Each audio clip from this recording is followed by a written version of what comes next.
Hello बच्चों, कैसे हो आप सब। उम्मीद करते हैं आप लोग अच्छे होंगे। मैं हूं कुमार हीरो सर और आज मैं आपको बताने वाला हूं बिहार बोर्ड द्वारा जो मॉडल सेट निकाला गया है क्लास 10th मैथ्स का, उसका आज मैं आपको ऑब्जेक्टिव क्वेश्चन का फुल सॉल्यूशन के साथ आपको बताने वाला हूं। तो पहले मैंने आप लोगों को इसी टॉपिक पे एक वीडियो बनाया है जिसमें कि आप लोगों को क्वेश्चन नंबर 1 से लेकर क्वेश्चन नंबर 50 तक पहले ही आपको बता दिए हैं। तो आज के इस वीडियो में हम आपको बताएंगे सवाल नंबर 51 से लेके सवाल नंबर 100 तक, और वो भी पूरा फुल डिटेल्स में। तो चलिए आज के इस इंपॉर्टेंट वीडियो को स्टार्ट करते हैं आज के इस इंपॉर्टेंट वीडियो को। सबसे पहले हम बात करेंगे सवाल नंबर 51 से। तो देखिए सवाल नंबर 51 आप लोगों के सामने में नजर आएगा। थोड़ा सा हम इसको जूम कर लेते हैं ताकि आपको स्पष्ट और दिखाई दे। देखिए सवाल नंबर 51 यहां पर आप देख पा रहे होंगे कि sec square 60 degree minus tan square 60 degree plus 1 का वैल्यू क्या होगा। तो सबसे पहले तो आपको सेक 60 का मान पता होना चाहिए, tan 60 का मान पता होना चाहिए। अगर आप इस सवाल का आंसर जानते हैं तो आप कमेंट कर सकते हैं। तो देखिए सेक 60 का मान हम आपको याद दिला दे, इसका मान होता है 1/2। तो सेक 60 cos 60 का मान 1/2, इसको उल्टेंगे तो 2 आएगा, यानी 2 का स्क्वायर करेंगे। फिर आप याद कीजिए tan 60, और tan 60 का मान √3 होता है, तो √3 का स्क्वायर और प्लस में 1 तो रहेगा। 2 का स्क्वायर करेंगे तो 4 और √3 का स्क्वायर करेंगे तो सीधा 3 और प्लस 1। अब सोच लीजिए 4 और 1 जोड़ेंगे तो 5 और 5 में से 3 घटाएंगे तो आपका आंसर आएगा 2। तो इस तरह से हम कह सकते हैं कि आपका ऑप्शन नंबर बी जो है वह राइट आंसर है। तो पहला नंबर सवाल में तो किसी को दिक्कत नहीं हुआ होगा, यानी कि सवाल नंबर 51 का। ठीक है, तो इस तरह से आपका आंसर कौन सा होगा, बी नंबर सही है। तो जो लोग ऑप्शन नंबर बी बता रहे थे उन लोगों का सही है। नेक्स्ट सवाल देखिएगा, cot 90 माइनस ए क्या होगा। तो यह भी तो एक सिंपल सा फॉर्मूला ही पूछ दिया था कि cot 90 माइनस थीटा क्या होता है। तो आप सबको पता होगा tan थीटा होता है। तो इस तरह से हम कह सकते हैं कि आपका ऑप्शन नंबर डी जो है वह राइट आंसर है, यानी कि 52 का ऑप्शन नंबर डी आप लोगों का राइट आंसर है। किसी को 52 नंबर में तो कोई दिक्कत नहीं होना चाहिए क्योंकि ये तो डायरेक्ट आपसे फॉर्मूला ही पूछा था। अब सवाल पर बात करते हैं 53 नंबर। देखिएगा 53 नंबर सवाल आप लोगों के सामने में है कि 2 tan 30 डिग्री है, मिस्टेक से लिख दिया 3 डिग्री, यहाँ पर 30 डिग्री है और बटा में 1 प्लस tan स्क्वायर 30 डिग्री है। तो बस आपको इसका मान बताना है कि किसके बराबर होता है। तो आपको याद दिला दे कि अगर आपको फॉर्मूला याद हो तो डायरेक्ट आप कर सकते हैं, लेकिन न याद हो तो आप मान रख रख के बनाइए।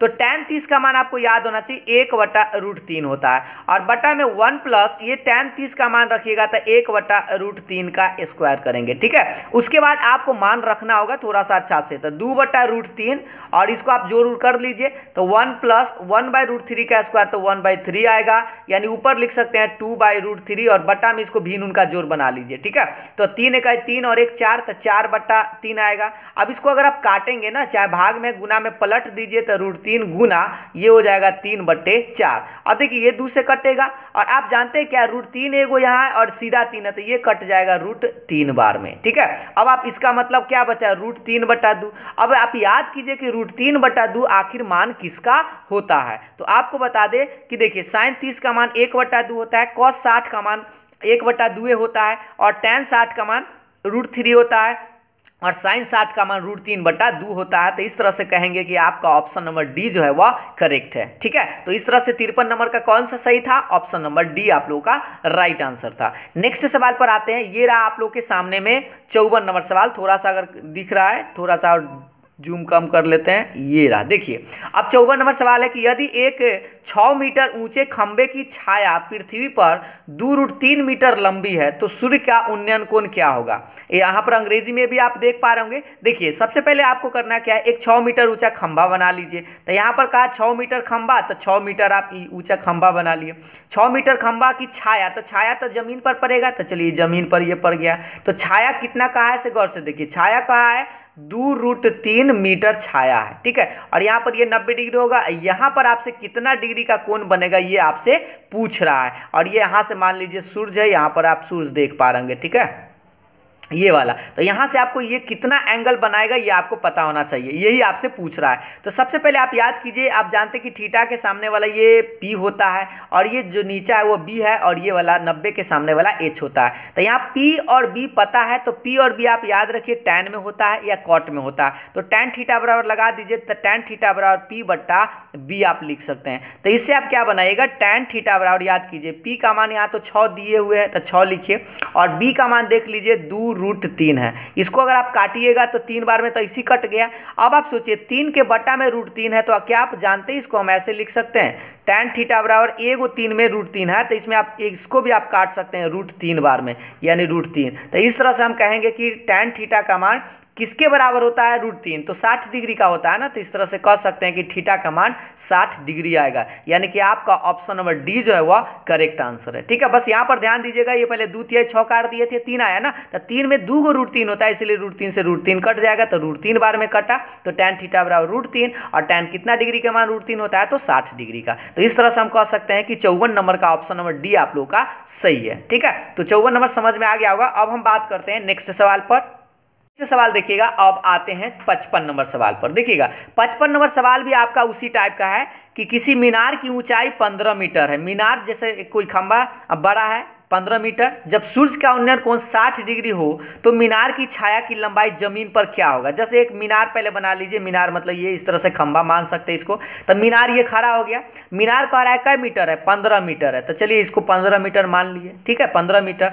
अब क्या कह रहा है कि जब सूर्य का उन्नयन कोण इस बार दे दिया, तो उन्नयन कोण तो आप जानते हैं कि जमीन पर जो बना कोण होता है वो उन्नयन कोण होता है, तो यहाँ पर कै डिग्री का है, 60 डिग्री का कोण बनाया।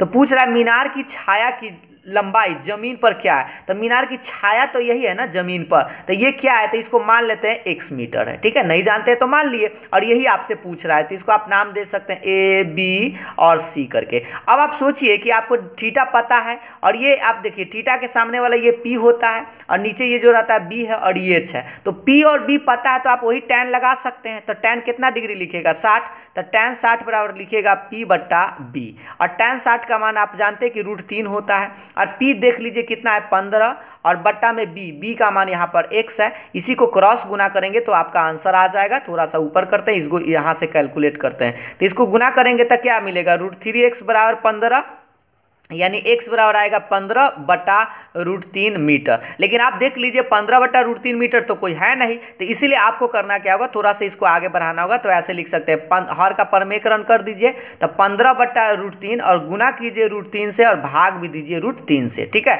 तो ऊपर में आ जाएगा 15√3, और बट्टा में √3 में √3 से था सीधा 3, तो 3 × 5 = 15, यानी 5√3 आपका आंसर आएगा ये वाला। ठीक है, तो इस तरह से आप मिला लीजिए, 5√3 यही है आपका ऑप्शन नंबर सी जो है वह करेक्ट है। ठीक है, तो इस तरह से आप हाइट एंड डिस्टेंस का ये सवाल है, ट्रिगोनोमेट्री का जो एप्लीकेशन यानी कि अनुप्रयोग है। ठीक, तो इस तरह से आप कह सकते हैं कि 55 नंबर का कौन सा सही है, तो ऑप्शन नंबर सी आपका राइट आंसर है।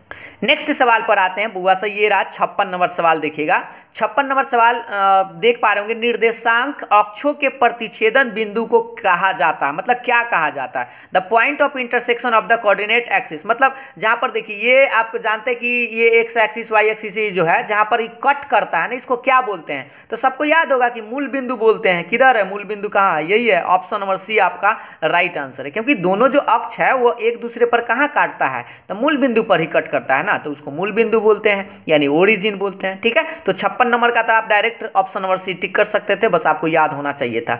अब बात करते हैं 57 नंबर। देखिएगा 57 नंबर सवाल है कि बिंदु -6, -8 किस पाद में स्थित है, तो इसके लिए आपको ये वाला घर तो याद होना चाहिए ना। पहला घर में आप जानते हैं प्लस प्लस, दूसरा में माइनस प्लस, तीसरा में माइनस माइनस, चौथा में प्लस माइनस होता है। ठीक है, तो अब आप देख लीजिए इसमें भी माइनस है, इसमें भी माइनस है, तो यही ना तीसरा घर, ये पहला घर, ये दूसरा घर, और ये तीसरा घर, और ये चौथा घर, तो बता दीजिए कौन सा घर है, तो तीसरा घर, तो यानी तृतीय पाद, यानी आपका ऑप्शन नंबर सी जो है वह करेक्ट आंसर है। ठीक है, तो 57 नंबर का कौन सा होगा, ऑप्शन नंबर सी। अब हम बात करते हैं नेक्स्ट सवाल से, यानी कि 58 नंबर। देखिएगा सवाल नंबर 58 लाते हैं, तो ये देखिए सवाल नंबर 58 देखिएगा, थोड़ा सा जूम कर लिया जाए, थोड़ा सा, हाँ, अब देख पा रहे होंगे कि मूल बिंदु से बिंदु इतना की दूरी आपसे पूछ रहा है। तो जानते हैं मूल बिंदु का आप कोऑर्डिनेट जानते हैं, मूल बिंदु से अगर कोई पॉइंट की दूरी पूछता है तो उसका फॉर्मूला होता है। अगर किसी को याद है तो जल्दी से इसका आंसर आप कमेंट कर सकते हैं। मूल बिंदु से दूरी का फॉर्मूला आता है √x² + y²। ठीक है, मूल बिंदु से पूछेगा तब, और नहीं तो दो गो बिंदु से पूछता है तो उसके लिए हम फॉर्मूला आप जानते हैं, x2 - x1 का होल स्क्वायर + y2 - y1 का होल स्क्वायर रूट में। ठीक है, तो x का मान ये sin थीटा है, तो आप लिखेंगे sin² थीटा, प्लस y का मान cos है, तो आप लिखेंगे cos² थीटा, इस तरह से। ठीक है, अब आप बता दीजिए कि sine square theta plus cos square theta का मान आप जानते हैं 1 होता है, तो रूट अंडर 1 और 1 का वर्गमूल तब हुआ 1 निकलेगा। तो इस तरह से हम क्या कहेंगे कि 58 नंबर का ऑप्शन नंबर 1 करने हैं। देखिए 1 जिसमें आंसर होगा 1 इकाई, यानी कि आपका ऑप्शन नंबर बी जो है वह करेक्ट है। तो इस तरह से कह सकते हैं कि 58 नंबर का कौन सा सही है, तो ऑप्शन नंबर बी आपका राइट आंसर है। आते हैं अब 59 नंबर, देखिएगा सवाल ये रहा आप लोग के सामने में कि बिंदुओं 1 1 और -1 5 के बीच की दूरी। हाँ, अब यहाँ देखिए एगो बिंदु दिया दूगो और आपसे दूरी पूछ दिया, तो इसके लिए आपको बस फॉर्मूला याद होना चाहिए। थोड़ा सा जूम कम कर लेते हैं। हाँ, अब देखिएगा, अब इसका बीच का दूरी निकालने के आपको फॉर्मूला याद होना चाहिए, ये वाला x1 - x2 का होल स्क्वायर, या उलट के भी इसको लिख सकते हैं प्लस y1 - y2 का होल स्क्वायर, इस तरह से। ठीक है, बस आप क्या कीजिए, इसमें थोड़ा सा फॉर्मूला लगा दीजिए। तो ये x1 y1 है और ये x2 y2 है, याद है ना, ये क्या है x1 y1 और ये है x2 और y2। अब इसका मान यहाँ रख दीजिए। आप इसमें से इसको भी घटा सकते हैं या उलट के भी फॉर्मूला आप लगा सकते हैं। तो 1 x2 का मान -1 है तो ये +1 हो जाएगा, स्क्वायर रहेगा, प्लस y1 का मान 1 है और y2 का मान देख लीजिए 5 है, तो 1 - 5 का स्क्वायर रूटे में रहेगा। अब बताइए 1 1 2 हो जाएगा, 2 का स्क्वायर 4, 1 में से 5 घटेगा तो -4, अब -4 का स्क्वायर प्लस में 16 होता है। 16 4 कितना आएगा बुआ 20, और 20 का सब लोग जानते हैं 20 को हम ऐसे लिख सकते हैं ना 2 × 2 × 5, इस तरह से। देखिए तो थोड़ा सा 2 × 2 × 5 लिख सकते हैं, क्योंकि 2 दूना 4 और 4 5 20, 2 गो 2 में से 1 गो 2 निकल जाएगा तो √5 अटक जाएगा। तो इस तरह से आपका आंसर आना चाहिए, करने हैं 2√5, यानी आपका ऑप्शन नंबर सी जो है वह करेक्ट आंसर है। ठीक है, तो इस तरह से दो बिंदु के बीच का दूरी तो हर साल एग्जाम में पूछता है। तो ये तो आप लोग समझ गए होंगे। अब हम बात करते हैं नेक्स्ट सवाल पर।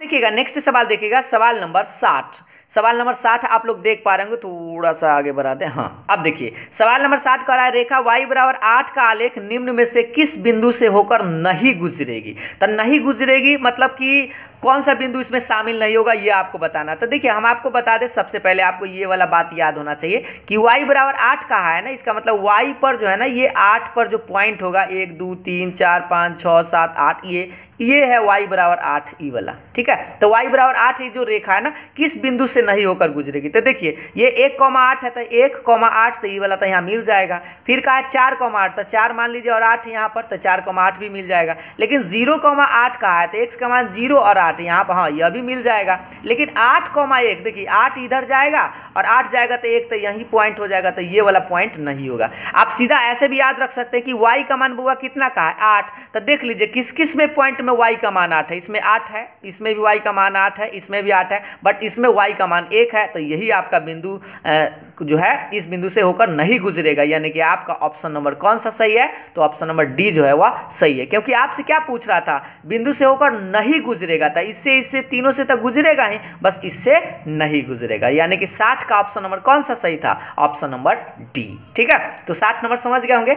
अब हम आते हैं नेक्स्ट सवाल पर, यानी कि सवाल नंबर 61 से देख पा रहे होंगे।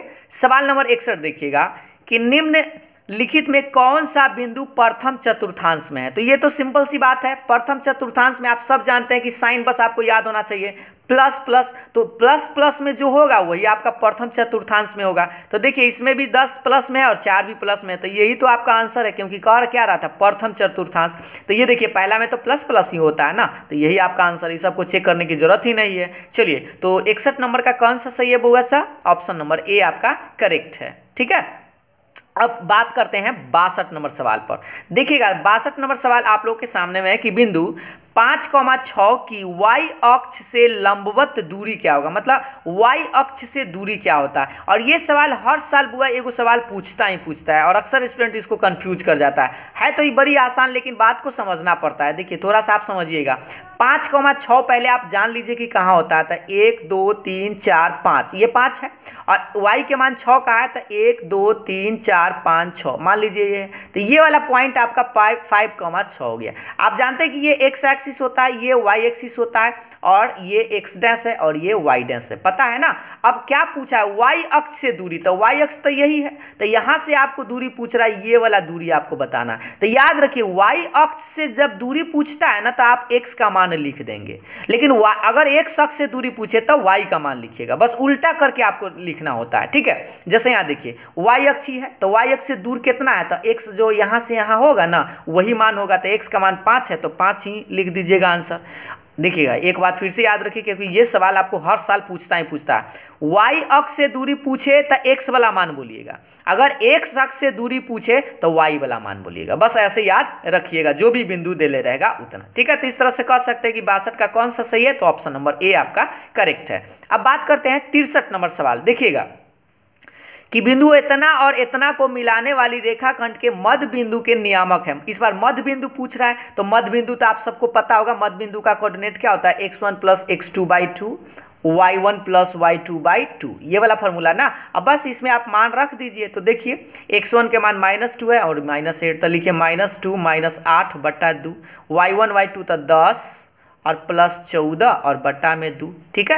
अब आप बता दीजिए कि कौन सा सही है, तो ये माइनस में 8 और माइनस में 2, तो माइनस में 10/2 और ये हो जाएगा 24/2। इसको काट कूट करेंगे तो माइनस में 5 और इधर प्लस में 12 आएगा, यानी कि -5,12 किधर है खोजिए, तो -5,12, तो यही है आपका ऑप्शन नंबर सी, ठीक है। तो इस तरह से आप आसानी से निकाल सकते हैं, बशर्ते कि बस आपको ये वाला सिंपल सा फॉर्मूला याद होता तो इस तरह से कह सकते हैं कि 63 का कौन सा सही है, तो ऑप्शन नंबर सी आपका करेक्ट है, यानी कि सही है। तो चलिए नेक्स्ट सवाल को देखते हैं अब हम लोग। देखिएगा 63, यहाँ पर आप 64 नंबर सवाल, 63 नंबर तो कंप्लीट हो गया था, 64 नंबर सवाल देखेंगे।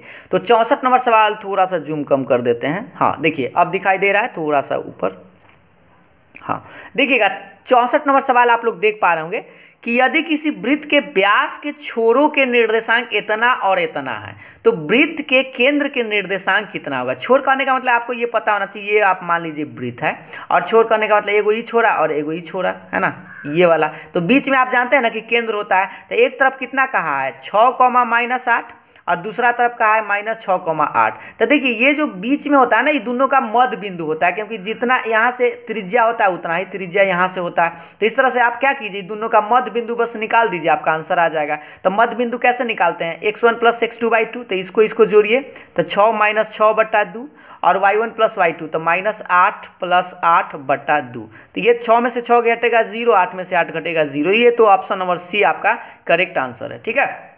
तो इस तरह से आप कह सकते हैं कि आपका कौन सा सही है बुआ सा, तो ऑप्शन नंबर सी जो है आपका सही आंसर है, क्वेश्चन नंबर 64 का। बस आपको याद रखना था बीच में क्या पूछ रहा था, केंद्र तो बीच में होता है, तो ये दो बस इसका मध्य बिंदु होगा, मध्य बिंदु का फॉर्मूला आप लगा दीजिए, आपका आंसर आ जाएगा, ठीक है। तो 64 नंबर का कौन सा सही था, ऑप्शन नंबर सी आपका सही था।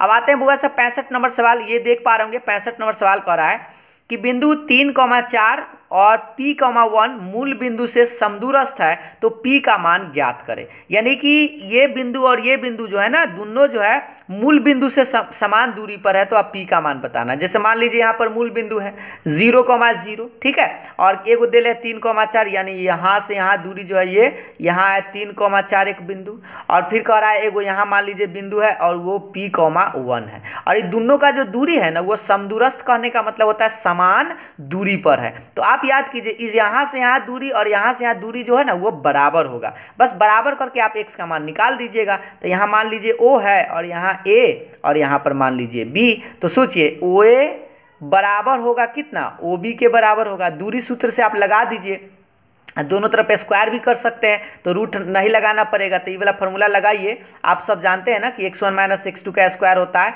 तो 0 - 3 का होल स्क्वायर प्लस 0 - 4 का स्क्वायर बराबर, अब इधर से लगा दीजिए, तो इधर लिखेंगे 0 - p का स्क्वायर प्लस 0 - 1 का स्क्वायर, ठीक है। अब इसी को आगे बढ़ाएंगे तो देख लीजिए, ये 0 में से 3 घटाएंगे तो -3 का स्क्वायर प्लस 9 होगा, और -4 का स्क्वायर प्लस में 16, और इधर आएगा -p² तो प्लस p² और -1 के स्क्वायर तो +1। अब इसको घटा लीजिए 16 और पहले तो जुड़ जाएगा, तो 16 × 9 = 25 25 बराबर पी स्क्वायर प्लस वन इधर आएगा तो होगा क्या होगा माइनस ना, तो पी स्क्वायर बराबर 24 आया। आप सब जानते हैं स्क्वायर हटाते हैं तो प्लस माइनस रूट चढ़ता है, यानी 24 का आपको वर्गमूल निकालना होगा। तो 24 का वर्गमूल सब जानते हैं ना, 6 चक्का 24 होता है, तो इसको आप ऐसे लिख सकते हैं 2 गुने 2 गुने 2 गुने 3, इस तरह से। तो सोचिए 2 दूना 4 दूना 8 3 24, तो बताइए एगो 2 तो निकल जाएगा, लेकिन इसका जोड़ा तो नहीं निकला, तो इसका मतलब ये दोनों अटक जाएगा, यानी 2 रूट 6। और याद रखिएगा स्क्वायर हटता है तो प्लस माइनस होता है, तो प्लस माइनस में ही आंसर आएगा।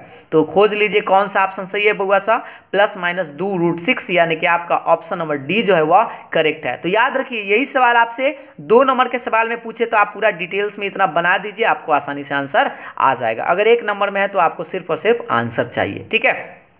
तो 65 नंबर का कौन सा सही था, तो ऑप्शन नंबर डी आपका राइट आंसर था। नेक्स्ट सवाल पर आते हैं, अब आते हैं 66 नंबर सवाल। देखिएगा 66 नंबर सवाल आपको यहाँ पर देख पा रहे होंगे कि बिंदु 0,8 6,12 -16, -4 से बने त्रिभुज का क्षेत्रफल ज्ञात करना है। तो इस त्रिभुज का क्षेत्रफल ज्ञात करने के लिए आपको बस क्या करना होगा, फॉर्मूला में मान रखना होगा। तो आपको याद दिला दे, थोड़ा सा फॉर्मूला आपको याद होना चाहिए कि 1/2 x1 y2 माइनस y3 और plus x2 y3 minus y1 और plus x3 y1 minus y2, ये वाला फॉर्मूला याद है क्या? ये त्रिभुज का क्षेत्रफल का फॉर्मूला आपको बताया गया था। 3 गो बिंदु से जब क्षेत्र त्रिभुज बनता है उसका क्षेत्रफल निकालने का एक फॉर्मूला है। तो बस आपको इसमें मान थोड़ा सा रख देना था, 1/2। ध्यान दीजिए x1 के मान यहाँ 0 है तो लिखिएगा 0 इंटू y2 और y, देखिए ये है x1 y1, इधर भी थोड़ा लिख देते हैं, पूरा डिटेल्स में आप समझ जाइएगा। और ये है x2 y2 और ये है x3 और y3, ठीक है। बस इसमें आपको मान रखना है आराम से। तो देखिए x1 का मान 0 रख दीजिए और y2 देख लीजिए, y2 तो 12 है तो लिखिएगा 12 माइनस y3 यहाँ -4 है तो ये +4 हो जाएगा, प्लस x2 तो आपका 6 है तो 6 लिखिएगा। और फिर देख लीजिए y3 -4 है तो -4 और y1 यहाँ 8 है तो 8 लिखिएगा, प्लस x3 -16 है तो लिखिएगा -16 और इंटू में y1 कितना हुआ 8 है ना, और y2 कितना है 12 तो 12 लिखिएगा, ठीक है। मोड बंद इस तरह से। अब बस अब इसी का आंसर इधर थोड़ा सा निकालते हैं, ध्यान देते रहिएगा। 1/2 और देखिए 0 में कुछ से गुना करेंगे तो 0 और ये क्या बचेगा -4 -8, तो माइनस में पहले तो आप 6 लिख दीजिए और माइनस में 12 हो जाएगा। और इसको देखिएगा माइनस में 16 और गुना 8 में से 12 घटेगा तो माइनस में 4, इस तरह से। अब आप इसी को आगे बढ़ाइए तो ये तो बेचारा 0, ये बारछक कितना होगा माइनस में 72 और माइनस में ये -4 आया था ना, तो माइनस माइनस प्लस हो जाएगा, 16 चौका 64। घटाएंगे तो देख लीजिए 64 में से 72 घटाएंगे तो 6 और 2 8 आएगा और 1/2 और 8 कटेगा तो 4 बार में कटेगा, ठीक है। तो ये 4 बार में कटेगा, तो इस तरह से आपका आंसर आएगा 4 वर्ग इकाई, यानी कि आपका ऑप्शन नंबर डी जो है वह राइट आंसर है। तो बस आप देखिए अगर यही 2 नंबर के सवाल होता है तो बस आप इस फॉर्मूला का यूज करके आसानी से क्षेत्रफल निकाल सकते थे, ठीक है। तो बस आपको थोड़ा सा इसमें समय ज़्यादा लगता कि बस आपको इस फॉर्मूला पर मान रखना था और आंसर आपको निकाल लेना था। तो इस तरह से आप समझ गए होंगे कि 66 का कौन सा सही है, तो ऑप्शन नंबर डी आपका सही आंसर है। नेक्स्ट सवाल पर आते हैं। नेक्स्ट सवाल ये रहा आप लोगों के सामने में, देखिएगा 67 नंबर सवाल देखिएगा। 67 नंबर का रहा है कि बिंदु इतना तथा इतना को मिलाने वाली रेखाखंड को 3:2 के अनुपात में अंतः विभाजित करने वाली बिंदु का y निर्देशांक बताना। तो सिर्फ y निर्देशांक आपको बताना है। तो आपको याद दिला दे, एगो पहला आप ये बात याद है ना आपको, mx2 प्लस nx1 और बट्टा में m प्लस n, ये x कोऑर्डिनेट है, y कोऑर्डिनेट ये होता है my2 प्लस ny1 और बट्टा में m प्लस n। याद है विभाजन सूत्र में इतना कॉमा इतना लिखते हैं ना, अंतः विभाजन में, ये अंतः विभाजन ही कह रहा है ना, अंतः विभाजन। तो बस आप m का मान रख दीजिए और ये m का मान है और ये n का मान है, तो m का मान 3 हुआ और y2 निकाल लीजिए। देखिए ये x1 है, ये y1 है, ये x2 है और ये y2 है। तो y2 का मान 7 है तो लिखेगा 3 गुने 7 प्लस n का मान यहाँ से 2 है तो 2 गुने y1 निकाल लीजिए, y1 का मान -3 है तो -3 और बट्टा में क्या लिखेगा m प्लस n यानी 3 प्लस 2, ये वाला। अब मिला लीजिए कौन सा सही है, तो 3 प्लस 2 तो सबके बट्टा में है, बस 3 गुने 7 होना चाहिए, 3 गुने 7 और 2 गुने -3 है तो 2 गुने -3 और बट्टा 3 प्लस 2, और यही तो आपका आंसर है। इसमें देख लीजिए इसमें माइनस बीच में कर दिया, गलत हो गया। इसमें देखिए 2 गुने 3 लिखा है लेकिन यहाँ 3 गुने 9 लिख दिया तो गलत है और 3 गुने 9 लिख दिया। बात समझ में आया? बस y2 होता है x2 ही दे लेता। तो इस तरह से आपका राइट आंसर कौन सा है बउआ, ऑप्शन नंबर बी, क्योंकि आपसे सिर्फ क्या पूछ रहा था, y निर्देशांक यानी y वाला मान पूछ रहा था, x वाला मान नहीं पूछ रहा था। ठीक है, आपको समझ में आ गया होगा। तो बस आपको ये वाला राइट आंसर है, यानी कि 67 का ऑप्शन नंबर बी आपका करेक्ट है। आते हैं बुआ सर 68 नंबर सवाल पर। ये रहा नेक्स्ट सवाल, देखिएगा कि त्रिभुज ABC में यदि कोण A प्लस कोण C 120 डिग्री है तो कोण B किसके बराबर होगा। तो आप सब लोग जानते हैं ना कि त्रिभुज, बउआ से ध्यान दीजिएगा, ये त्रिभुज है, त्रिभुज में A B और C, मान लीजिए त्रिभुज है, कहा कि A और C को जोड़ जाड़ करके 120 दे ले हैं और सिर्फ B पूछ रहा था। आप जानते हैं ना कि तीनों कोना को जोड़कर किसके बराबर होता है, तो 180 के बराबर होता है। तो इस तरह से लिख सकते हैं ना, कोण A प्लस कोण B प्लस कोण C बराबर 180। आप याद कीजिए कोण B का मान हमको पता नहीं है, क्योंकि बी तो पूछ ही रहा है, तो इसका मान मान लीजिए x है। तो कोण A प्लस कोण C प्लस x मान लीजिए 180, इसको हम x लिख दिए और इसको जोड़े लिख दिए। अब इसका मान बउआ देले है, कितना देले है देख लीजिए 120, तो रख दीजिए 120 आप प्लस x बराबर 180। तो इस तरह से कह सकते हैं x बराबर कितना, 180 में से 120 घटा लीजिए तो आपका आएगा 60। या आप डायरेक्ट अगर आप सोचना चाहते हैं तो सोचिए, दो गो कोना के जोड़कर 120 डिग्री देले है, तो तीसरा कोना कितना बचेगा, 180 में से 120 घटा लीजिए, बस डायरेक्ट आप लिख सकते थे 180 माइनस 120, यानी तीसरा बच जाएगा 60 डिग्री। यही तो है आपका ऑप्शन नंबर बी आपका करेक्ट है। ठीक है, तो 68 नंबर का कौन सा सही था हुआ, ऑप्शन नंबर बी आपका राइट आंसर है। चलिए तो नेक्स्ट सवाल देखते हैं। अब हम लोग नेक्स्ट सवाल पर आते हैं, इसको साइड करते हैं। नेक्स्ट सवाल आपका क्या है, 69 नंबर सवाल देखिएगा कि त्रिभुज ABC और त्रिभुज DEF में कितना दल है, AB बट्टा D और बराबर है BC बट्टा FD के बराबर, तो समरूप है। मतलब ये समरूप कब होगा, जब आपको बताना है कि इस कौन सा एंगल किसके बराबर होगा। तो देखिए सपोज कीजिए कि मान लीजिए ये आपका ABC एक त्रिभुज है ABC, ठीक है, और एक क्या है DEF का है, जिसमें कि मान लीजिए ये आपका भी एक ट्रायंगल है और D और मान लीजिए EE है और ये F है। तो क्या कहा है से देखिएगा AB बट्टा AB, ये वाला AB बट्टा क्या कहा AB बट्टा D, तो AB ये AB हो गया और D मतलब ये वाला D हो गया, ये अनुपात इसके बराबर है।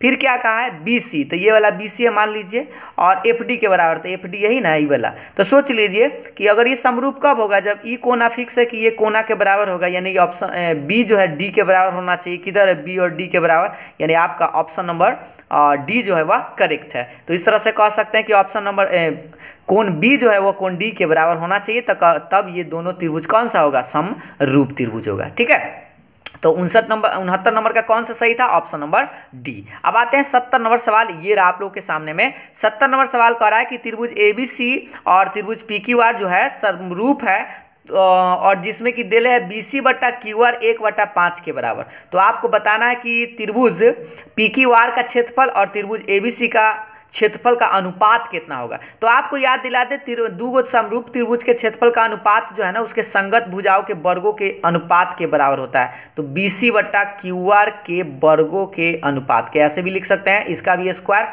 और इसका भी वर्गों के अनुपात के बराबर होता है। तो आप ऐसे कर सकते हैं, इसी को आप एक लाइन चाहे तो ऐसे लिख सकते हैं, BC बट्टा QR का होल स्क्वायर भी कर सकते हैं। और BC बट्टा QR का मान ये 1/5 दे ले, तो 1/5 का स्क्वायर कर दीजिए, तो 1/5 क्या होता है 1/25, यानी 1/25 आपका राइट आंसर होगा। तो ऑप्शन मिला लीजिए, यही है आपका ऑप्शन नंबर डी जो है वह करेक्ट आंसर है। यानी 70 नंबर का कौन सा सही है, तो ऑप्शन नंबर डी आपका राइट आंसर है। अब आप बात करते हैं 72 नंबर सवाल, थोड़ा सा जूम करते हैं, ये छोटा सा दिख रहा है, देखिएगा 71 नंबर सवाल है कि tan 90 - 1 किसके बराबर होगा। ये तो बड़ा सिंपल सा सवाल आप देख ही पा रहे होंगे। tan 90 - थीटा क्या होता है, कॉट थीटा होता है, और करने गया कॉट थीटा, यही तो है ऑप्शन नंबर बी आपका राइट आंसर है। बस इसमें आपको डाउट नहीं क्रिएट होना चाहिए, माइनस में नहीं होता है, सब प्लस में ही निकलता है। तो tan 90 - थीटा कॉट थीटा होता है। ठीक है, तो 71 का कौन सा सही है, ऑप्शन नंबर बी आपका राइट आंसर है।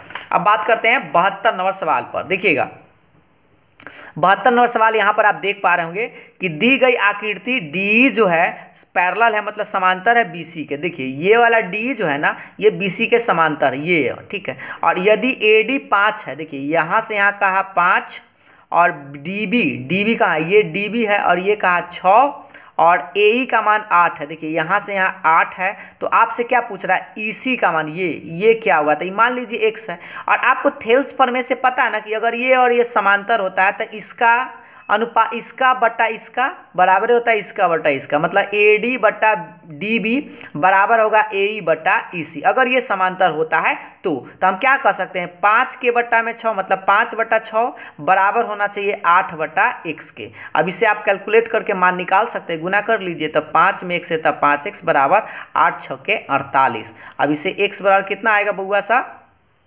48/5। तो अब भाग जब दीजिएगा 5 से था इसको भाग दे दीजिए, तो 5 दूना 10, 48 दूना 96 यानी 9.6 इसका राइट आंसर आएगा। दिख रहा है, आप देख लीजिए 9.6। 48 से 5 से भाग दीजिएगा तो भाग दे के देख लीजिए, 9 × 45 तो क्या बचा, और 9 × 45 तो ये 3 बचा, 3 पर 0 30 और बस 5 × 6 = 30 आराम से कट जाएगा। 9.6 में किधर है 9.6 आपका, यही तो है ऑप्शन नंबर सी जो है आप लोग का राइट आंसर है। ठीक है, तो इस तरह से कह सकते हैं कि 72 का कौन सा सही है, ऑप्शन नंबर सी।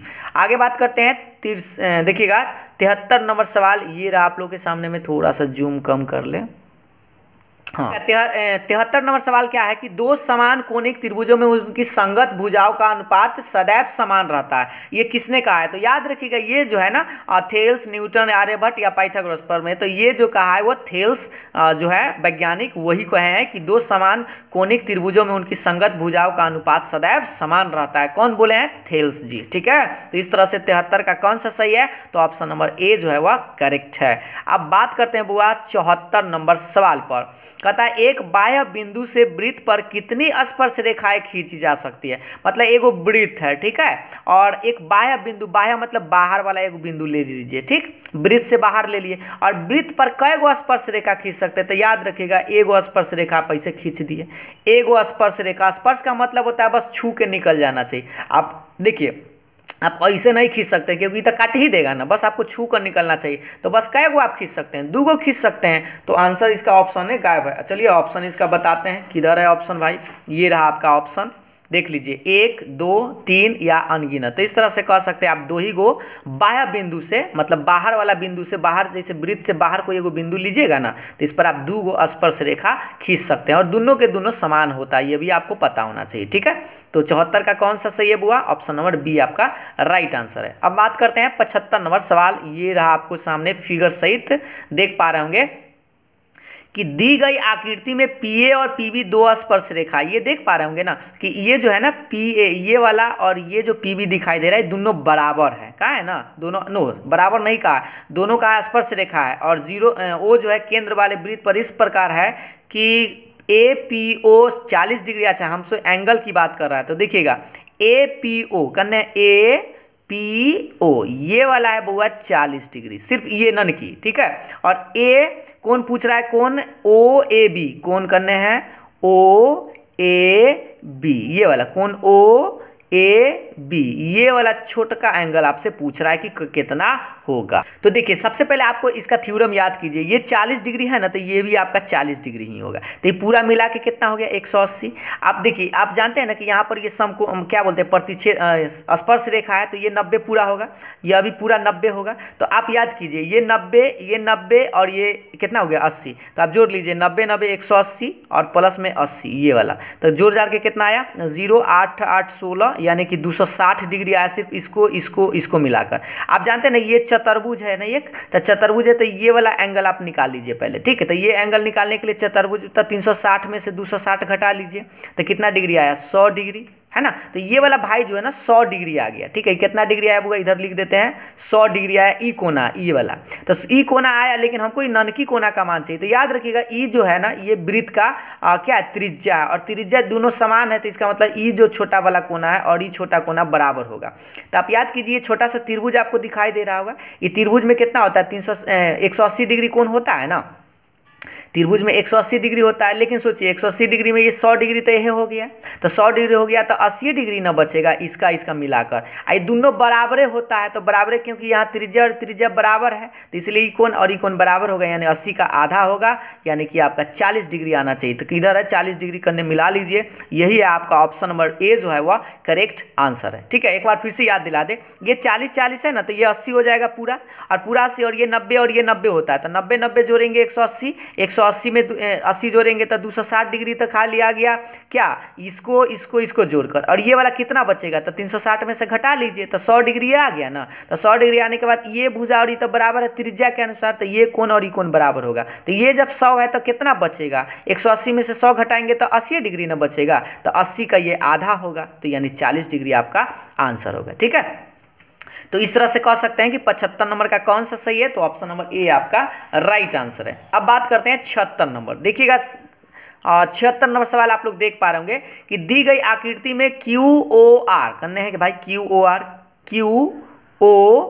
ये वाला ई वाला एक व्यास है, तो ठीक है ये व्यास हो गया, तथा PQ जो है PR के बराबर है। किधर है PQ जो है PR के बराबर, यानी कि ये वाला भाईजू जो है इसके भाईजू के बराबर है।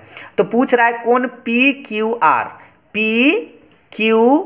का मान ये वाला एंगल कितना होगा, PQR ये ना PQR ये वाला एंगल कितना होगा। तो आपको अभी जस्ट बताया था, देखिए ये और ये बराबर होता है ना, जब त्रिभुज ये मान लीजिए ये त्रिभुज है और ये अगर साइड बराबर तो ये वाला कोना जो है ना इसके बराबर हो जाता है। तो सोच लीजिए, आपको तो पहले पता होना चाहिए कि ये अर्धवृत्त है, आधा है तो अर्धवृत्त है ना, और अर्धवृत्त पर जो एंगल बनता है ना बुआ वो 90 डिग्री का होता है। ठीक है, तो सोच लीजिए अगर ये 90 है तो बताइए कि ये दोनों भुजा तो बराबर है, तो ये कोण और ये कोण तो बराबर होगा ना, तो ये 90 अगर है तो ये दोनों को मिलाकर 90 आएगा, और ये दोनों बराबर होगा तो फिक्स है ये 45 और 45 होगा। तो आप मिला लीजिए किधर है आंसर आपका, यही तो है, ऑप्शन नंबर सी आपका राइट आंसर है। क्यों ऐसा हुआ, क्योंकि अर्धवृत्त का कोण 90 डिग्री होता है और ये दोनों जोड़ कर 90 आएगा और दोनों बराबर है, इसका मतलब आधा आधा आएगा, यानी 45 डिग्री होगा। ठीक है, तो इस तरह से 76 नंबर का कौन सा सही है, तो ऑप्शन नंबर सी आपका करेक्ट है। सवाल देखिएगा, ये रहा आप लोग के सामने में 77 नंबर कि यदि ओ केंद्र वाले वृत्त में AB और AC दो स्पर्श रेखाएं इस प्रकार हैं कि कोण BOC 110 डिग्री है, तो कोण CAO का मान पूछ रहा है। ठीक है, तो देखिए इसको तो पिक्चर नहीं दे रहे, तो पिक्चर अभी आपको पहले बनाना होगा। तो पहले कहा है वृत्त, एगो वृत्त बना लीजिए। ठीक है, तो वृत्त कहाँ है, केंद्र जो है O पर है यहाँ पर, और AB और AC दो स्पर्श रेखा खींचना है। तो AB और AC आपको दो स्पर्श रेखा खींचना पड़ेगा। मान लीजिए यहाँ पर A है और ये आपका स्पर्श रेखा हो गया और ये आपका स्पर्श रेखा हो गया। तो AB कहा है तो A से लेके एगो B मान लीजिए, और एगो AC कहा है तो AC कहा है। ठीक है, स्पर्श रेखा इस प्रकार है कि कोण BOC 110 डिग्री है। तो देखिए यहाँ से यहाँ मिला लीजिए और एगो यहाँ मिला लीजिए, तो BOC यही है ना, यहाँ पर C माने हैं, कहने का मतलब ये वाला आपका C है। तो BOC ये जो एंगल दे रहे हैं ना बुआ 110 डिग्री का है। तो आप जानते हैं ना, अभी जस्ट बताए थे ये 90 होगा, ये 90 है स्पर्श रेखा होने के कारण। और आप बताइए कि CAO, तो CA और O ये वाला पूछ रहा है आधा वाला, ये जो छोटका है ना आधा पूछ रहा है। तो पहले आप ये बड़का निकाल लीजिए पूरा, तो पूरा निकाल लीजिएगा, उसका आधा कर दीजिएगा। तो देखिए ये 90 होता है, तो देखिए 90 और ये भी 90 और ये कितना 110 है, तो 110।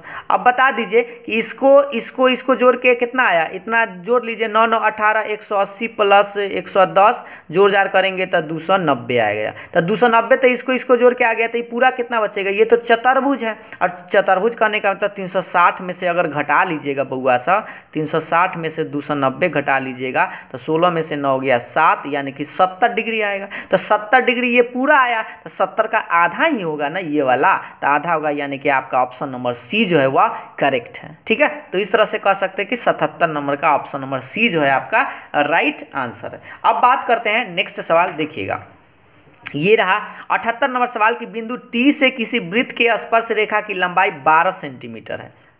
टी जो है किसी वृत्त पर स्पर्श रेखा, तो फिर आपको वृत्त एगो बनाना पड़ेगा। चलिए एगो छोटा सा वृत्त बना लेते हैं। और क्या कहा कि वृत्त की स्पर्श रेखा की लंबाई 12 सेंटीमीटर और केंद्र से टी की दूरी 13 सेंटीमीटर। तब वृत्त की त्रिज्या पूछ रहा है। तो मान लीजिए केंद्र है और एगो स्पर्श रेखा किधर भी खींच लीजिए, ये स्पर्श रेखा मान लीजिए खींच लीजिए, और यहाँ पर एक पॉइंट कथी का बिंदु टी से किसी वृत्त पर स्पर्श रेखा की इतना है, तो टी मान लीजिए ना, ये टी से ये वाला स्पर्श रेखा है। ठीक है बुआ, तो ये मान लीजिए कहा है 12 12, तो 12 लिख लीजिए। और ये रहा आपका, यहाँ से यहाँ मिलाएंगे और ये है आपका त्रिज्या। ये जानते हैं ना, ये त्रिज्या है, तो त्रिज्या तो यहाँ 90 डिग्री कोण बनेगा, तो ये त्रिज्या कहा कि बोले यहाँ से यहाँ 12 है, और क्या कहा, केंद्र से टी की दूरी, तो ये टी जो है ना, केंद्र यहाँ पर है, तो केंद्र यहाँ से मान लीजिए 13 कहा है, 13 सेंटीमीटर है। तो पूछ रहा है ये त्रिज्या का मान आर का मान क्या होगा। तो आप सब जानते हैं ना कि ये समकोण त्रिभुज है, और समकोण त्रिभुज में इसका मान निकालना है, तो बस बड़का में से छोटका घटा लीजिए। तो आर बराबर root under H square minus क्या होगा, पी स्क्वायर, है ना।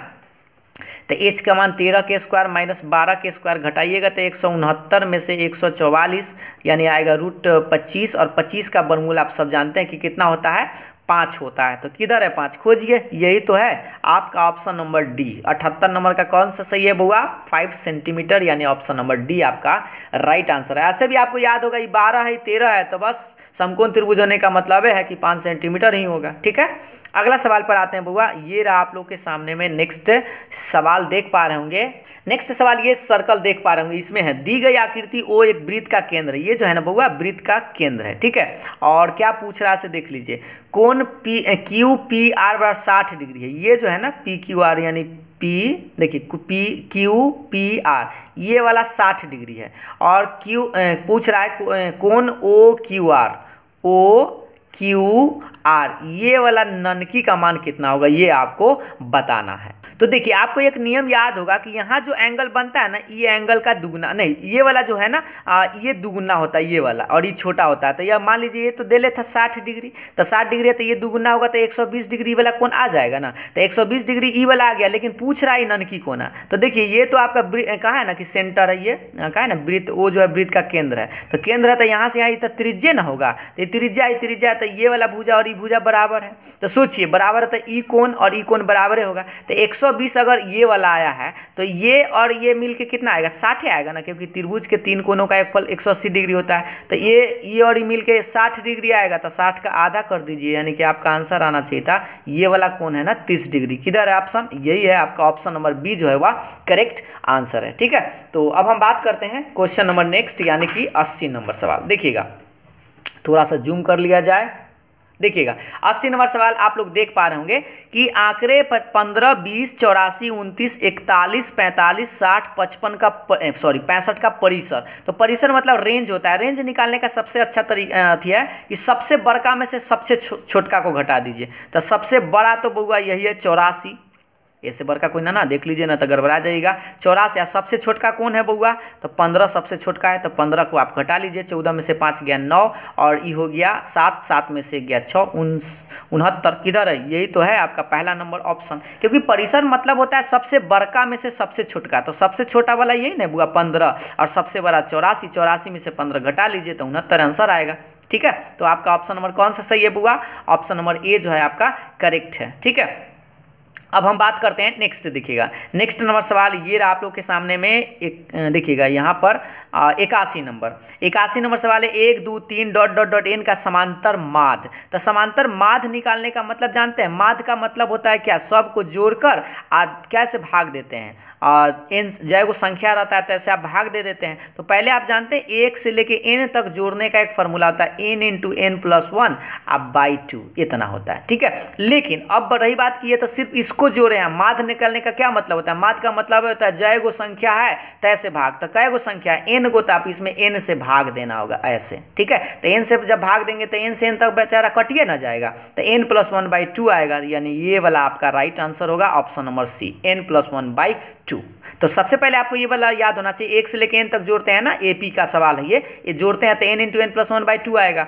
माध्य निकालना है तो बस एन से भाग देंगे, एन से एन कट जाएगा तो एन प्लस 1 बाई 2 आंसर आएगा। ठीक है, तो 81 का कौन सा सही होगा, सी नंबर। अब बात करते हैं 82 नंबर। देखिएगा 82 नंबर सवाल कर रहा है 3 माध्यक बराबर बहुलक प्लस x माध्य है तो x का मान क्या होगा। तो ये वाला तो फॉर्मूला आपको याद होना चाहिए कि 3 माध्यक जो है किसके बराबर होता है, बहुलक प्लस 2 माध्य के बराबर होता है। किसके माध्य के बराबर होता है, 2 गुने माध्य के बराबर होता है। तो ये तो आपका ऑप्शन नंबर सी जो है करेक्ट है। तो बस आपको फॉर्मूला याद होना चाहिए, 3 गुने माध्य बराबर बहुलक प्लस 2 गुने माध्य होता है। ठीक है, तो आपका कौन सा सही है बुआ, ऑप्शन नंबर सी जो है वह करेक्ट आंसर है। नंबर सवाल देखिएगा, देखिए नेक्स्ट नंबर सवाल ये रहा आप लोग के सामने में, थोड़ा सा जूम कम कर देते हैं, हाँ, अब देखिए ये देख पा रहे हैं 83 नंबर प्रेक्षण 12 13 11 14 12 13 15 11 13 का बहुलक। तो बहुलक बड़ा आसानी से आप निकाल सकते हैं। बहुलक में क्या होता है बउआ कि जो सबसे ज़्यादा बार लिखल रहे हैं, तो देखिए 12 है 2 ही बार है, 13 13 13 यानी 13 आपको यहाँ मिला, 13 आपको यहाँ मिला, 13 यहाँ मिला, तो 13 तो 3 बार मिल गया, 14 एक ही बार है, 11 2 बार है, यानी कि 13 जो है 3 बार मिला, यानी इसका बहुलक जो है वह 13 हो जाएगा। जो ज़्यादा बार लिखल रहेगा ना वही उसका बहुलक होगा। तो 13 ज़्यादा बार लिखल था, तो 13 आपका ऑप्शन नंबर सी में था, तो इसलिए 83 का option number C right answer होगा। नेक्स्ट सवाल देखिएगा 84 नंबर। 84 नंबर सवाल कर रहा है यदि 7 9 13 15 x का माध्य 10 है तो x का मान क्या होगा। तो देखिए इसका माध्य दिए हुए हैं, तो माध्य हम लोग कैसे निकालते हैं भाई, तो सबको जोड़ देते हैं, तो 7 + 9 + 13 + 15 + x किसके माध्य निकालने का यही ना मतलब होता है, जय गो संख्या है तैसे भाग, 1 2 3 4 5 को संख्या है तो 5 से भाग, और किसके बराबर दे ले है 10 के बराबर दे रखा है। ठीक है, कहा है ना कि माध्य 10 है। अब इसी को थोड़ा सा गुना भाग कर लीजिए, इसको तनी जोड़ उजार कर लीजिए, 9 7 16 और ये हो गया कितना 15 13 28, 28 और 16 जुड़िएगा तो 44 आएगा, 28 44 प्लस में x और ये 10 बचे 50, इसको घटाइएगा, x बराबर कितना आएगा 50 - 44, घटाइएगा 50 में से 44 तो कितना बचेगा 6। तो ये तो सिंपल सा आंसर है, आपका ऑप्शन नंबर ए जो है वह करेक्ट आंसर है। इसमें तो कोई डाउट नहीं रहा होगा, बस आप सबको यहाँ पर जोड़कर बटा में क्या लिखते, 5 को संख्या है तो 5 से भाग और माध्य 10 दे लेता, इस तरह से आप आंसर निकाल सकते थे। तो आपका कौन सा सही था बुआ 84 का ऑप्शन नंबर ए। 85 नंबर सवाल पर देखिएगा, 85 नंबर सवाल कर रहा है किसी घटना की प्रायिकता का अधिकतम मान होता है, मतलब सबसे ज़्यादा प्रायिकता का मान ज़्यादा से ज़्यादा कितना हो सकता है। तो प्रायिकता का मान आपको पता होना चाहिए कि हमने बताया भी था आपको कि 0 से बड़ा और 1 के बराबर तक होता है, मतलब 0 से लेके 1 तक ही प्रायिकता का मान होता है। तो सबसे ज़्यादा 1 ही हो सकता है, तो किधर है खोजिए, यही तो है 85 का आंसर ऑप्शन नंबर ए आपका राइट आंसर है, क्योंकि सबसे ज़्यादा 1 प्रायिकता होता है, 1 से ज़्यादा कभी हो नहीं सकता है और न ही 0 से कम होता है। तो इस तरह से कहेंगे 85 का ऑप्शन नंबर ए आपका राइट आंसर है। नेक्स्ट सवाल देखिएगा 86 नंबर, देखिएगा 86 नंबर ये रहा आप लोग के सामने में कि निम्नलिखित में से कौन सी एक घटना की प्रायिकता नहीं हो सकती है। तो प्रायिकता का मान बुआ 0 से लेके 1 तक होता है, तो देखिए ये 50% है, मतलब 1/2 ये तो हो सकता है, 0.12 ये 1 रुपया से कम है, यह भी हो सकता है, और 3/4 मतलब 3 रुपया में से चौथा हिस्सा तो 1 रुपया से कम है, तो हो सकता है। लेकिन 13/12 जो है बुआ 13/12 को भाग दीजिएगा ना तो 1 पूर्णांक समथिंग आएगा, मतलब 1 रुपया से ही ज़्यादा है, तो ज़्यादा है तो ये तो प्रायिकता हो नहीं सकता है। तो आपसे पूछ रहा था प्रायिकता 9 वाला, तो 9 तो यही वाला सही है। ठीक है, तो यही प्रायिकता नहीं हो सकता, यानी कि आपका ऑप्शन नंबर डी जो है वह करेक्ट है, यानी कि सही है। ठीक है, अब बात करते हैं बुआ 87 नंबर सवाल पर। देखिएगा 87 नंबर सवाल है एक न्याय संगत पासा फेंका गया है। न्याय संगत कहने का मतलब पासा जो है ना टेढ़मर वाला ना, एकदम सही सही रिजल्ट देगा। ठीक है, तो न्याय संगत पासा फेंका गया है, तो 2 का गुणज आने की प्रायिकता क्या होगी। तो पहले बताइए, पासा को आप जानते हैं ना, एक बार पासा को बीकते हैं ना तो 1 से लेके 6 तक आता है, पता है ना। तो ये NS का मान था बुआ 6 गो हो गया है ना, और 2 का गुणज का है, तो 2 का के गुणज कौन कौन होता है, 2 होता है, 4 होता है, 6 होता है, यही तो 2 का गुणज है। तो कै गो 3 गो, तो इसमें 3 गो आ गया, तो यानी नंबर ऑफ ई बराबर ऐसे आप बोल सकते हैं, ई बराबर मान लीजिएगा इसको, तो नंबर ऑफ आपका ई कै गो हो गया, 3 गो हो गया। तो प्रायिकता के बाद आप सब जानते हैं कि प्रायिकता का बउआ फॉर्मूला होता है NE/NS होता है ना, तो 3/6 यानी आपका आंसर आएगा 1/2। किधर है खोजिए, क्योंकि 2 का गुणज कहाँ है बुआ, तो 2 का गुणज 2 4 6 है ना, 8 नहीं होगा, क्योंकि क्या बोलते हैं पासा में 1 से लेके 6 तक होता है, तो 3 गुना आएगा, तो 3/6 काट कूट करेंगे तो 1/2 किधर है, यही तो है आपका आंसर। ऑप्शन नंबर ए जो है आपका राइट आंसर है। थोड़ा सा जूम कम कर लेते हैं, पूरा देख लीजिए। ठीक है, चलिए, तो 87 नंबर का कौन सा सही था बुआ, ऑप्शन नंबर ए जो है आपका राइट आंसर था। अब बात करते हैं बुआ 88 नंबर सवाल पर। 88 नंबर का है अच्छी प्रकार से फेंटी गई एक ताश की गड्डी में से एक पत्ता या दृक्षा निकाला जाता है, तो इसके लाल रंग का पत्ता होने की प्रायिकता। तो जानते हैं क्या आप, पत्ता पूरा में 52 गो होता है, जिसमें कि 26 गो लाल रंग का होता है और 26 गो ना है काला रंग का होता है। ठीक है, तो क्या पूछा है इसके लाल रंग का, तो लाल तो 26 को होता है ना, तो बस 26 और टोटल 52, तो 26/52 1/2, यानी आपका ऑप्शन नंबर ए जो है वह राइट आंसर है। अब हम लोग नेक्स्ट सवाल पर आते हैं। नेक्स्ट सवाल देखिएगा, ये रहा आपके पास 89 नंबर सवाल कि दो न्याय संगत सिक्के उछाले जाते हैं तो कम से कम एक शीर्ष आने की प्रायिकता क्या होगा। तो आपको बता दें, शीर्ष का मतलब आप लोग समझते हैं ना, शीर्ष का मतलब होता है हेड। देखिए अंग्रेजी में लिखे हुए होगा toss the getting at least one head. Head का मतलब एच आना चाहिए, तो कम से कम एगो हेड। तो पहले तो आप दूगो सिक्का को उछालना आपको पता होना चाहिए। तो दूगो सिक्का को उछालिएगा ना, तो पहला में एच टी होता है, दूसरका में भी एच टी होता है। ठीक है, जब इसको आप गुना करेंगे ना तो एच एच इस तरह से, एच में एच से उठाए एच एच, फिर एच टी, फिर क्या होगा टी एच, और फिर लास्ट में गुना करेंगे तो टी टी, ये वाला।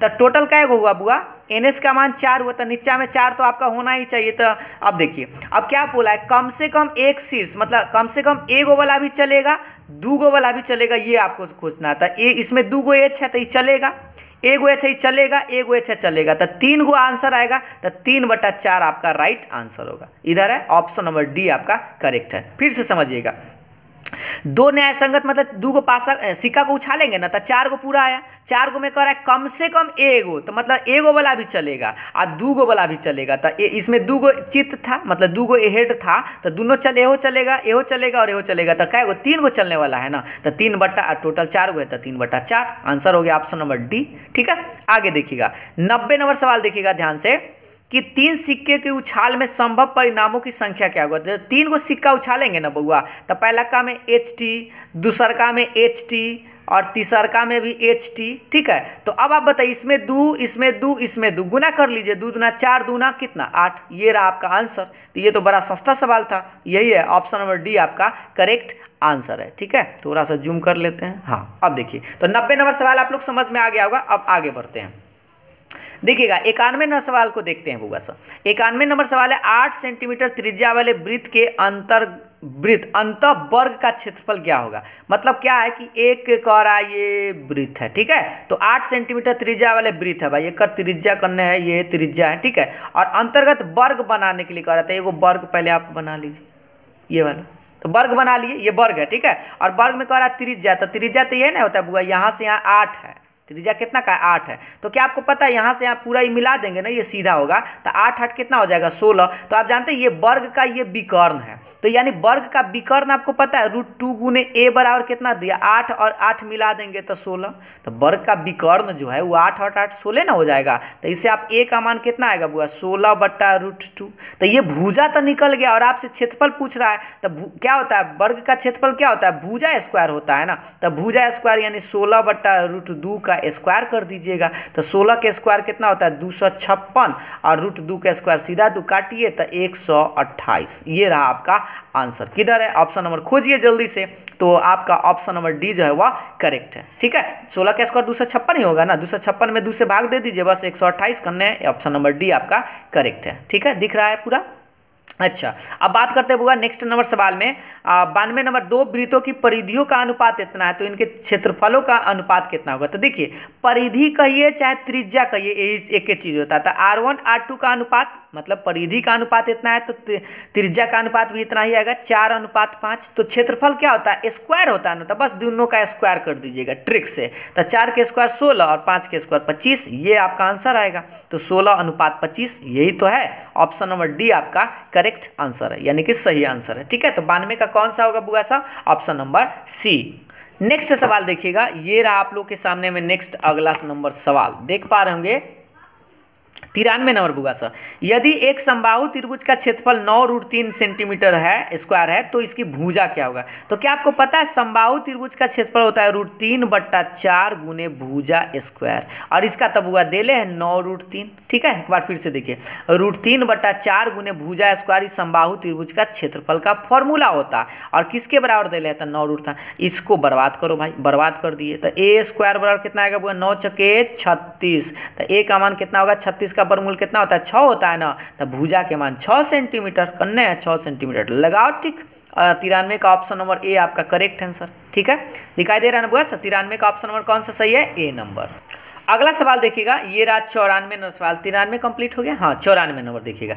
94 नंबर सवाल कह रहा है कि यदि R1 तथा R2 त्रिज्याओं वाले दो वृत्तों की परिधियों का योगफल कितना है, R त्रिज्या है वाले वृत्त की परिधि के बराबर है, तो आपको बताना है कि कौन सा कंडीशन होगा। तो क्या आप पता है वृत्त की परिधि क्या होता है बुआ, 2πr होता है ना, तो 2π पहला का के तो 2πr1 हो जाएगा और दूसरा का के कितना होगा 2πr2 हो जाएगा और दोनों का योग, परिधियों का योग R त्रिज्या वाले, तो ये बड़का R, तो यानी 2π कैपिटल R के बराबर है। तो आप क्या कीजिए, इसमें से 2π कॉमन ले लीजिए, तो 2π कॉमन लीजिएगा तो R1 प्लस R2 किसके बराबर आएगा, 2π नहीं दिख रहा है, इधर कीजिए R के बराबर, तो 2π से 2π बर्बाद तक कौन बराबर आ गया, R1 प्लस R2 किसके बराबर आएगा, कैपिटल R के बराबर। यानी कि आपका ऑप्शन नंबर बी जो है वह करेक्ट है। ठीक है, थोड़ा जूम कम कर देते हैं, आपको पूरा देख लीजिए, हाँ दिख रहा होगा।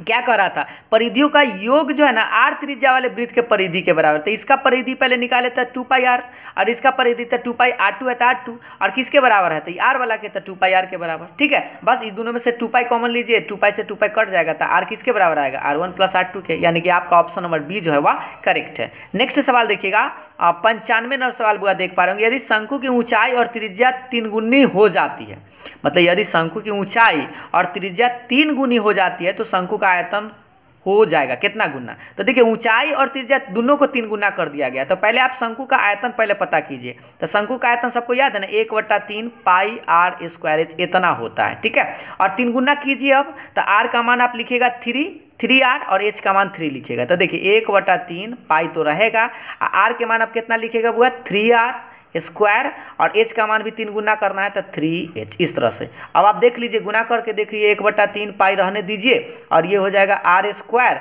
और h भी आप छोड़ दीजिए, गुना कीजिए, 3 के स्क्वायर 9 और 9 तिया 27, यानी 27 गुना होगा, करने हैं 27, यही तो है आपका 27 गुना आपका आंसर आएगा 95 का ऑप्शन नंबर डी। ठीक है, कैसे, ऊंचाई और त्रिज्या तीनों जो है ना 3 गुनी कर दिया गया, तो 3r लिख दीजिए, 3h लिख दीजिए, स्क्वायर करना पड़ेगा, तो 3 के स्क्वायर 9 आएगा ना, तो 9 और 3 में गुना करेंगे तो 27, पहले इतना था अब 27 आ गया एक्स्ट्रा, तो 27 गुना हो गया। ठीक है, अब आगे बात करते हैं बुआ 96 नंबर सवाल देख पा रहे होंगे, थोड़ा सा जूम कर देते हैं, बड़ा दिखेगा।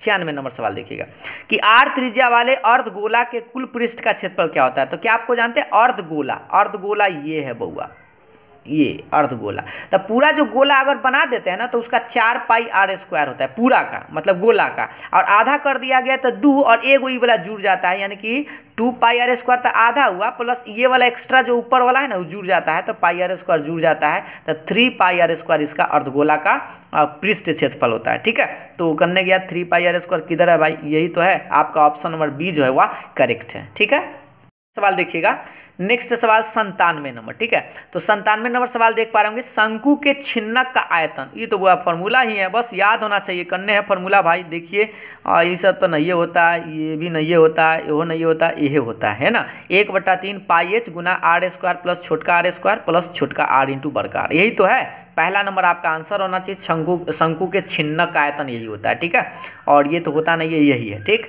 यानी कि 97 का आपका ऑप्शन नंबर ए जो है करेक्ट है। इसका फॉर्मूला का भी हम क्षेत्रमिति का एक वीडियो बनाए थे, उसका फॉर्मूला भी आप देख सकते हैं, जिसमें कि आप आसानी से टिक कर सकते थे। अगला सवाल देखिएगा 98 नंबर, कह रहा है उस समांतर श्रेणी का सार्व अंतर दिखाई दे रहा है, उस समांतर श्रेणी का सार्व अंतर क्या होगा जिसमें a18 माइनस a14 32 के बराबर है। तो बस आप देख लीजिए, a18 को हम क्या लिख सकते हैं बउआ, a18 को कहेंगे ना a प्लस 18 है तो 17d माइनस ऐसे तनी ब्रैकेट घेर के, a14 को क्या लिख सकते हैं a प्लस 13d, एक घटा के अब बराबर में 32।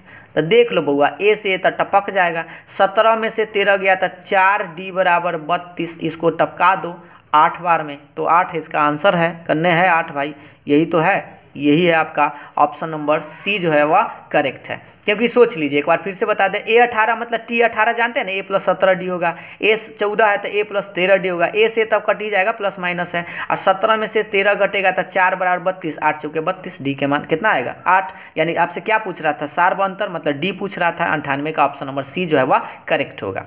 99 नंबर सवाल पर आते हैं बउआ, ये रहा नेक्स्ट सवाल, कि गोला का व्यास जो है 42 सेंटीमीटर है, तो इसका पृष्ठ क्षेत्रफल क्या होगा गोला।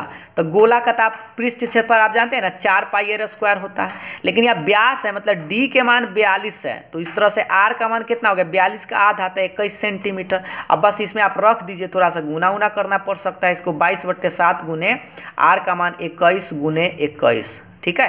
काटिए 7 तिया 21, तो ये कितना 22 चौक 88 गुना 21 तिया 63, तो 21 तिया 63, इसमें गुना कीजिएगा तो आपको आसानी से आंसर आ सकता है। तो देखिए आप सबसे पहले 88 में 63 से गुना करके देखिए, तो 8 3 24, तो लास्ट में 4 खोजिए भाई, 8 में 8 है, 2 है, 6 है, तो गलत है, यही तो है आंसर। एकदम आराम से गुना करेंगे इसको, आंसर आ जाएगा 55 44। गुना करके एक बार चेक कर लीजिएगा आप लोग, ठीक है।